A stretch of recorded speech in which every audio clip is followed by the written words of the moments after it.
Tonight, we want to report on one of the most unnerving discoveries in space science. Most of the universe is missing. Stranger still, wherever and whatever this missing stuff is, it controls the fate of the cosmos. Welcome to the invisible universe.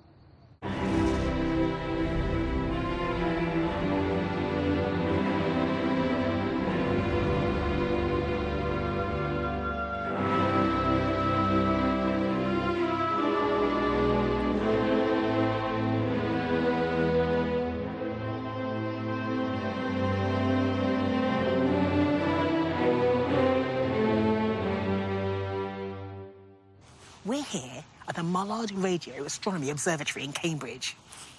These amazing dishes are at the forefront of one of the strangest and yet most important searches in science, the quest to understand the invisible universe. We live in a world made of matter. This radio telescope is matter. So are the planets, the stars, and interstellar dust.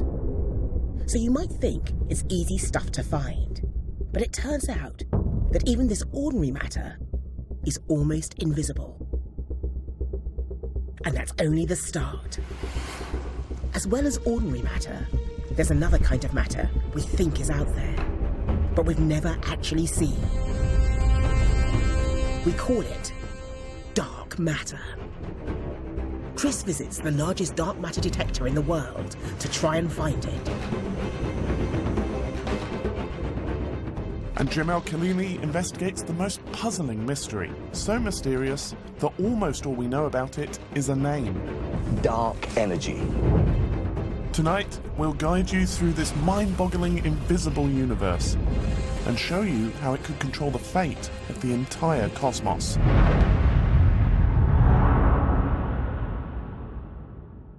We start our journey with a success story, ordinary matter.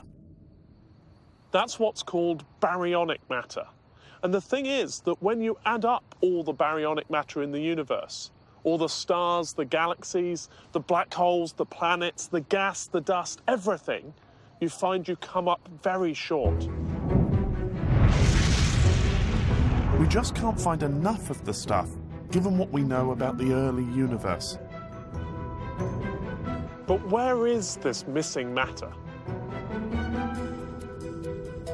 In the last few months, it may finally have turned up. To find out where it was hiding, Maggie met up with Amélie Santonge. Amélie, how do we know that there's stuff missing in the universe? To figure out how much baryonic matter there is in the universe, we can look at the cosmic microwave background. And the cosmic microwave background is an image of the universe as it was about 400,000 years after the Big Bang. So it's quite granular. What's that all about? The difference between the red spots and the blue spots is very, very small temperature fluctuations across the entire sky. So what do the temperature fluctuations in this picture mean? Well, there is a lot of information in this. We need to find these temperature variations, measure their position, the distance between them. And then we compare that with our cosmological models. And we can infer how much baryonic matter there was in this soup of baryons and photons. So that was the universe in the past. What are we observing now?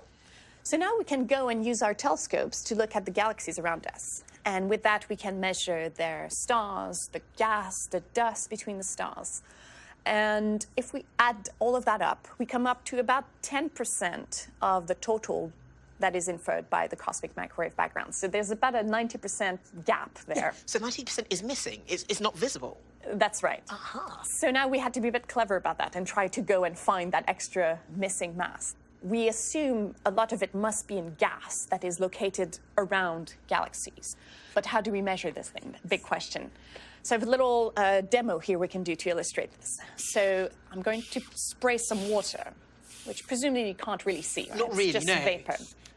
But what about if I take this and shine a light from the background? Oh, yes, I All can of see a it now. sudden, we can see the mist appear. So then what are you using as your torch?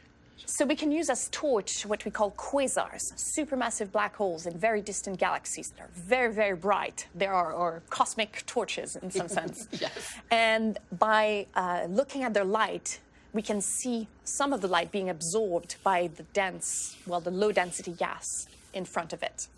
So how much of this gas does this account for? Does it mop up the 90% that's missing?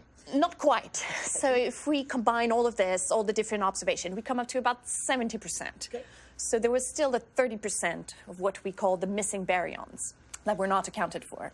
So it's been suspected for a long time that these missing baryons must be hiding at temperatures of about 1 million degrees. That sounds hot. It is hot. It's a very difficult temperature. If it were slightly hotter, we would be able to observe it directly by X-ray light it would produce. If it were slightly colder, slightly denser, we could apply our technique here with a flashlight to be able to see it. 1 million Kelvin is just in a bit of a no man's land where we don't have easy ways of detecting it. But where is this hot gas?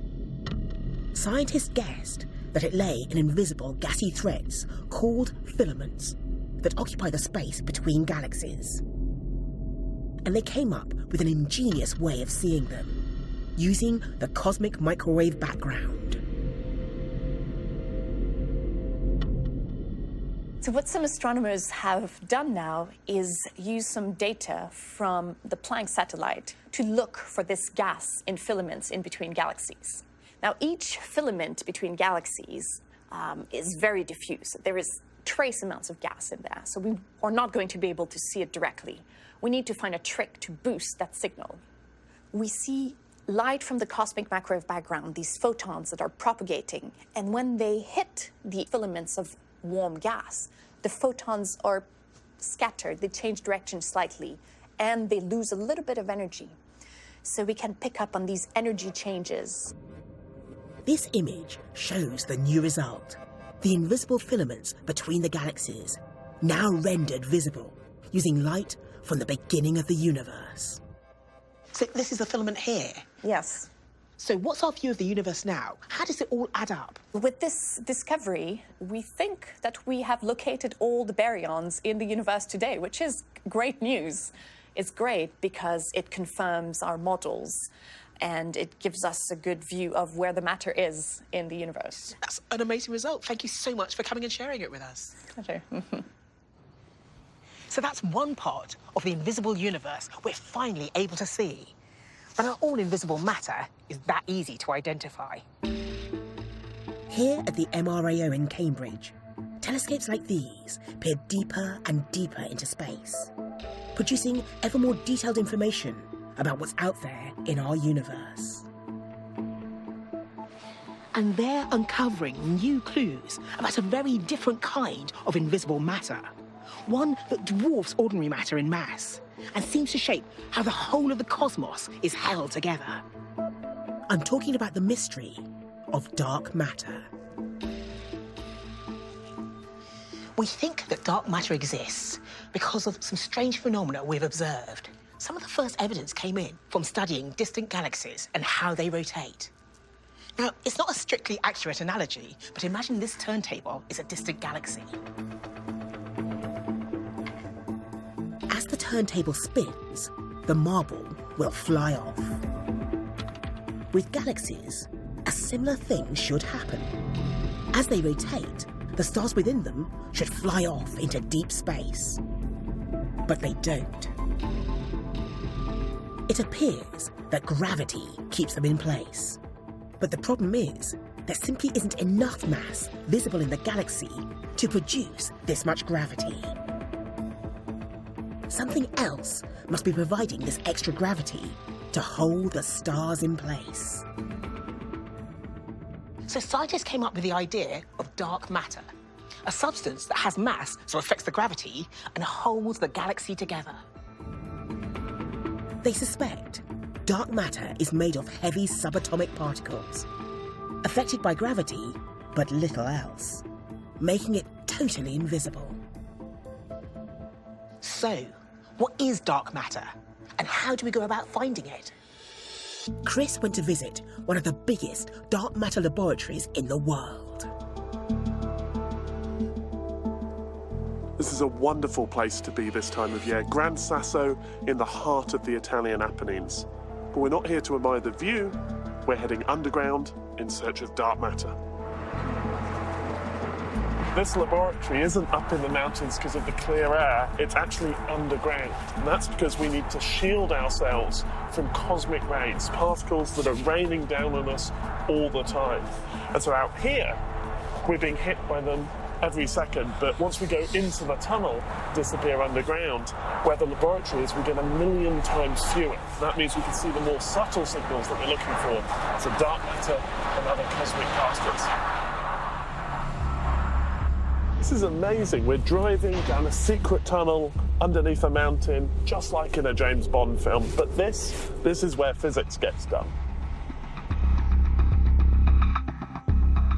I'm here to meet Rani Budnik, scientist on Xenon 1, a detector designed to find the most elusive particles in the universe.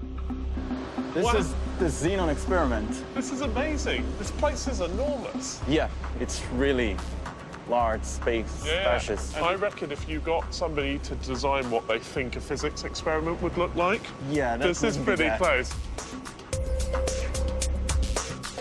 Here, deep under the mountain itself, the detector is shielded from cosmic rays and from surface radiation. But dark matter should pass right through. We have 1,400 meters of rock just to protect us from the universe, which is barely enough. Okay.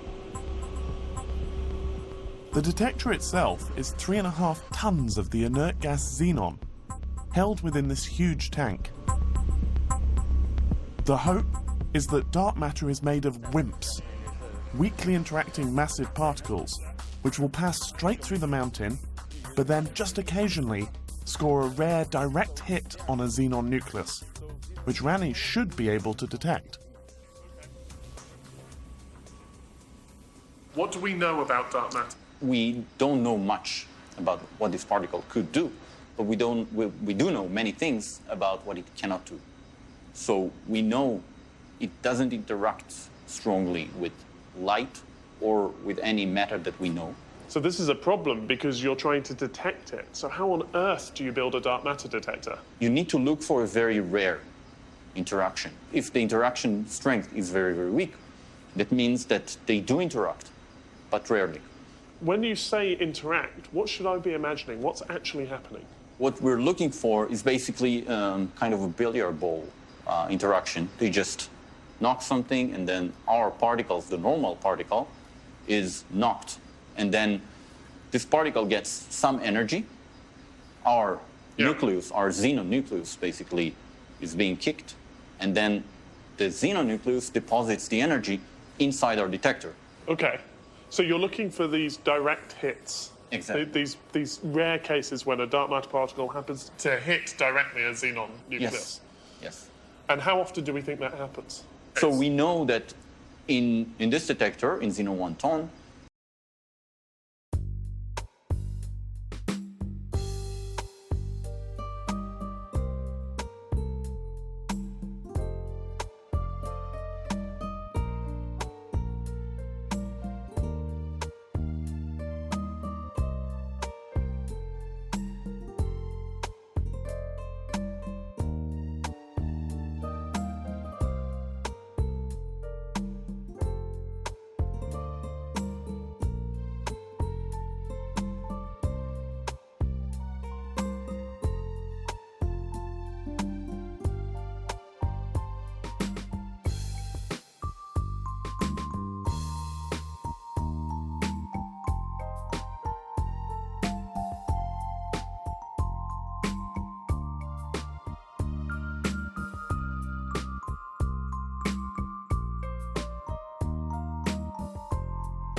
experiment and by others.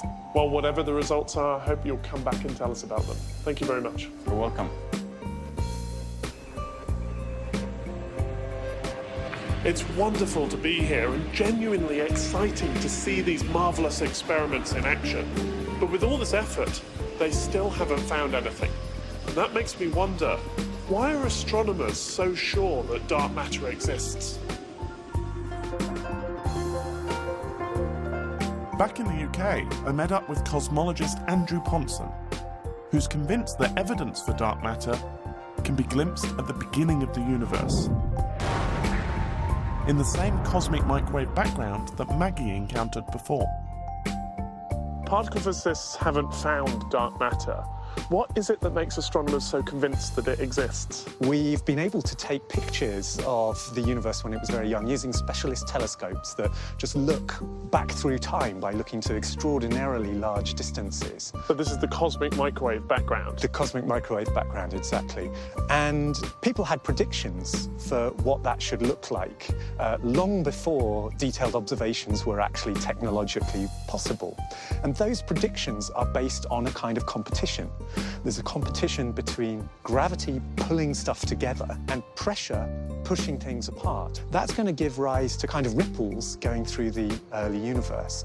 And what we're able to do using these satellite pictures is to actually measure how strong are the ripples as a function of scale. So you can have a look at how ripply the universe is on, say, small scales versus how ripply it is on large scales.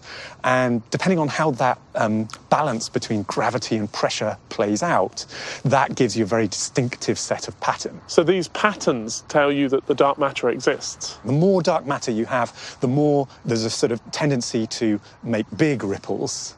And the more you have of normal matter, the more pressure there is that's able to resist that. And so we get the right amount of dark matter? Yeah, we get the right amount of dark matter based on the entire universe, and that's a genuine prediction coming from dark matter theory. So if the detectors aren't sensitive enough to find the dark matter, is there a point we get to where we should be worried, where a non-detection would start to question what we know from looking at the universe? There's certainly a point coming up where we should start to worry about our simplest and, in a sense, most compelling explanation of what particle is responsible for dark matter. These are the so-called WIMPs, or weakly interacting massive particles. And there's a very natural sort of set of expectations for how big and sensitive a detector you need to build before you'll be able to find it. And we are actually reaching that kind of level of sensitivity, and so far, of course, haven't found anything. So in the next few years, at least as far as that sort of simplest and most favoured explanation for what dark matter actually is, we should start to get a bit concerned if we don't hear anything pretty soon. Well, there's lots more to do either way. Andrew, thank you very much. Dark matter is, of course, as invisible to the amateur as it is to the professional.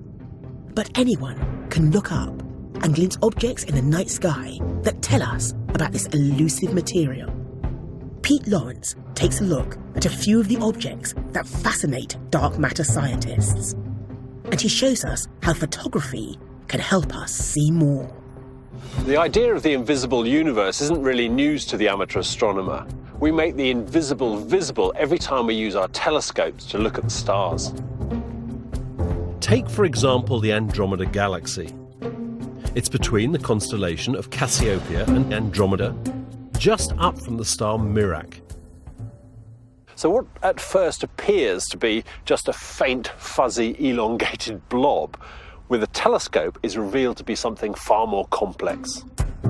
It's a spiral galaxy made up of an estimated 1 trillion stars and huge clouds of gas, all revolving around a supermassive black hole.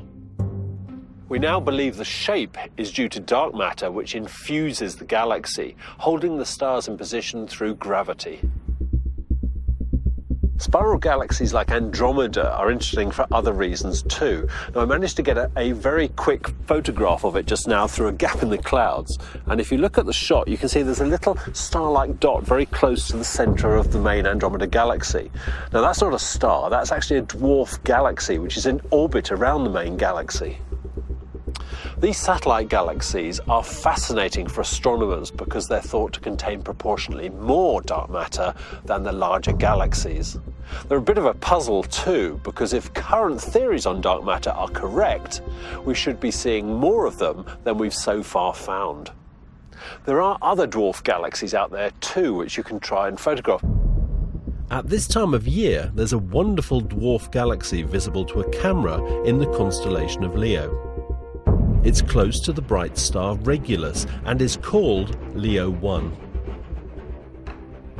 Now, the length of exposure you need to use will depend on the quality of your skies. If you use a long exposure under light polluted skies, the image will come out just pure orange, so you then need to knock it back a little bit. Now, the longer your exposure, the more influence you're going to get from the rotation of the Earth, so the more star trailing you will have on a fixed platform. So then you may need to consider going to a tracking platform like I've got here. And here's one final example of how to use photography to make the invisible visible. Nothing to do with dark matter, but it's a stunning object if you can find it. It's in Orion, which rises soon after sunset in the eastern sky at this time of year. Orion hanging in the night sky is a wonderful sight in its own right, but it's when you apply long exposure photography that you make the invisible visible and reveal the beautiful Barnard's Loop. The loop is brightest on its eastern side and appears as a beautiful red semicircle of gas, glowing due to ionization. There are many other objects you can reveal using photography in the night sky. So take a look at our website and we'll show you how to find some of them. And if you do get any photos, don't forget to add them to our Flickr page because we'd love to see them.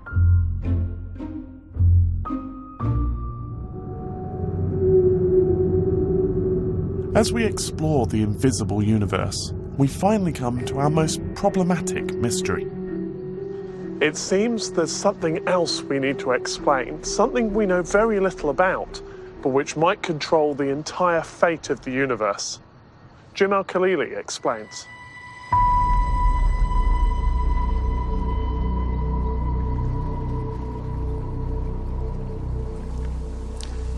Take a moment to consider what astronomy and physics have achieved. Sitting on our small rock in an unremarkable part of an apparently unimportant galaxy, we've looked out and seen back to the very beginning of time. We've peered into the furthest corners of the universe, and we've uncovered the fundamental laws that govern the behavior of energy and matter. And yet, there is a problem, a big puzzle that remains unsolved. Let me first explain why this puzzle even exists. See what happens when I throw a stone into the water. The ripples spread outwards at a constant speed. Now, consider matter moving outwards from the Big Bang. Imagine, hypothetically of course, that we could switch off the force of gravity. Then, with nothing out there to slow them down, all the galaxies should move away from each other at a constant speed, just like the ripples. But in reality, gravity from their combined mass slows down the expansion.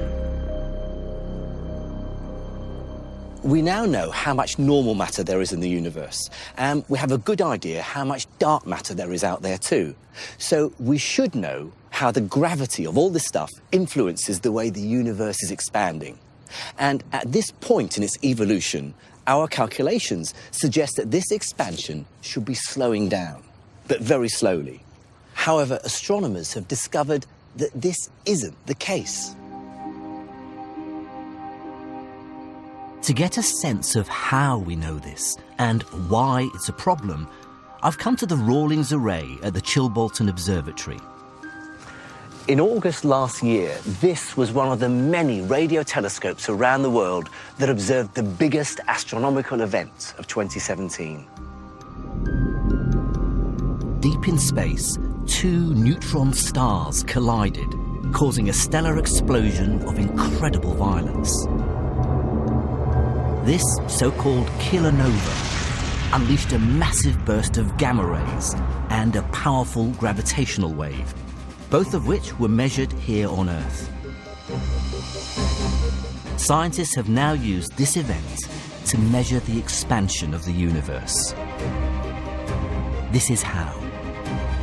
The gravitational wave told them how much energy the kilonova produced and how far away it was. They also worked out from the gamma rays how fast the galaxy was moving by measuring their redshift. So we now have a measure of how far away the kilonova was when it exploded and how fast it was moving. So here's the $64 million question. Would this galaxy move at the speed they just measured if gravity were the only force acting on it? And here are the results. Obviously, I'm ignoring lots of subtleties and complexities, but the speed, if gravity were the only influence, would be this, 1,600 kilometers per second. But the speed, according to the neutron star collision measurement,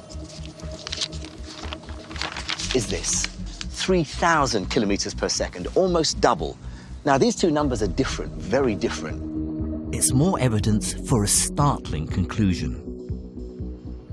The universe's expansion can't be slowing down. In fact, it's speeding up. So, if the universe is expanding faster and faster, what's making it accelerate? Well, the truth is, we don't know. But at least we've given it a name. Dark energy. A weird new force that pushes the universe faster and faster. This is the ultimate invisible something in the universe, because there has to be a hell of a lot of it out there, somewhere.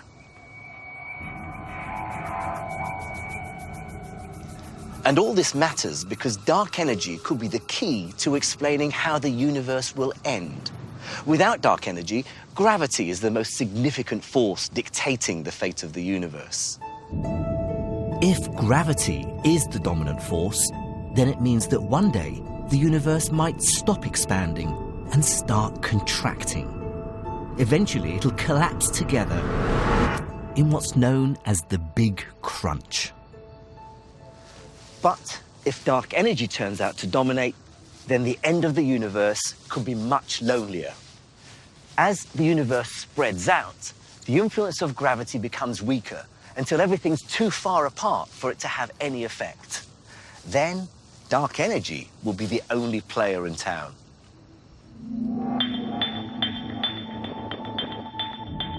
As dark energy keeps pushing the universe apart, eventually all galaxies will move so far away they'll become invisible to each other.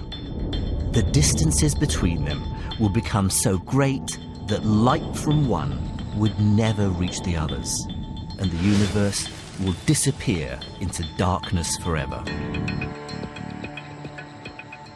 A sobering thought. So there's a lot to play for over the next few years, but don't panic. None of this is due for another 20 billion years or more.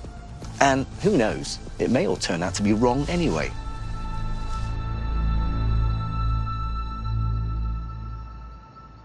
That's it for this month, but do join us for the next programme. Meanwhile, don't forget to check out the website with Pete's Star Guide, our special weather forecast, and all the extra material that we just couldn't fit into the programme. In the meantime, of course, get outside and get looking up. Good night.